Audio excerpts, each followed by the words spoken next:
देखो अभी पाकिस्तान और सऊदी अरेबिया के बीच में एक ऐसा पैक्ट साइन हो चुका है जिसमें क्लियरली ये मेंशन है कि अगर कोई कंट्री सऊदी अरेबिया पे अटैक करता है तो उस अटैक को पाकिस्तान पे भी माना जाएगा, और कोई कंट्री अगर पाकिस्तान पे अटैक करता है तो उस अटैक को सऊदी अरेबिया पर भी माना जाएगा। अब दोस्तों ये वाली चीज़ क्यों हुई है, ये वाली चीज़ शायद आप सभी को पता ही होगी, क्योंकि रिसेंटली जो इजराइल है उसने कतर पे आक्रमण किया था और उसकी वजह से मुस्लिम वर्ल्ड के काफ़ी सारी कंट्रीज़ में पैनिक का माहौल है। और मुस्लिम वर्ल्ड में पाकिस्तान ही एकमात्र ऐसा देश है जिसकी आर्मी काफ़ी ज़्यादा स्ट्रॉन्ग है। ऑफकोर्स इंडिया के कंपेरिजन में तो बहुत कम है उनकी आर्मी, बट फिर भी मुस्लिम वर्ल्ड के कंपेरिजन में काफ़ी अच्छी आर्मी उनके पास है, और वो अपनी इकोनॉमी का या फिर अपनी जीडीपी का काफ़ी बड़ा हिस्सा भी आर्मी पर खर्च करते हैं। इसके अलावा मुस्लिम वर्ल्ड में पाकिस्तान ही एकमात्र ऐसा कंट्री है जिसके पास न्यूक्लियर वेपन्स हैं। वैसे तो दोस्तों ये कोई खास डील हुई नहीं है, अगर आप इस डील के एग्रीमेंट्स को प्रॉपर तरीके से पढ़ेंगे और इस चीज़ के पीछे का इतिहास भी जानेंगे ना, तो आप बहुत अच्छे से समझ पाएंगे कि ये कोई डील नहीं हुई है। ये बेसिकली पाकिस्तान को एक गार्ड की नौकरी मिली है सऊदी अरेबिया से, क्योंकि दोस्तों यार पाकिस्तान के पास कोई इंडस्ट्री तो है नहीं अर्निंग करने के लिए, तो वो ले दे करके उन्होंने एक आर्मी ही बिल्ड करी थी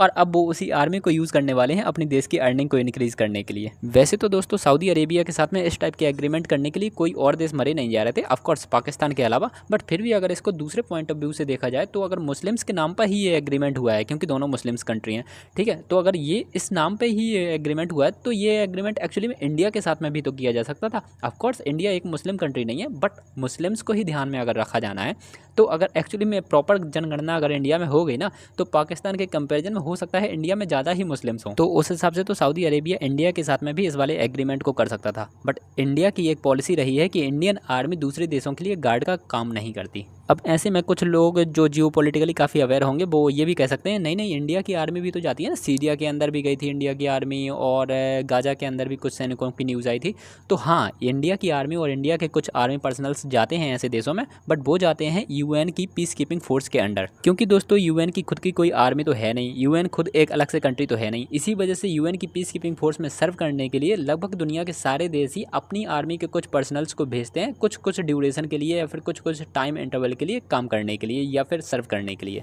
तो फाइनली दोस्तों अगर आप लोगों को वीडियो में दी हुई जानकारी ठीक लगी हो ना, तो वीडियो को अपने दोस्तों के साथ में शेयर जरूर कर सकते हो, एंड साथ ही साथ वीडियो को लाइक करना तो मिस करोगे ही नहीं, एंड चैनल को सब्सक्राइब तो कर ही लेना यार, और साथ ही साथ नोटिफिकेशन बेल को भी ऑल पर प्रेस कर लेना ताकि अगले आने वाले वीडियोज़ के नोटिफिकेशन भी आप लोगों को मिल जाएँ।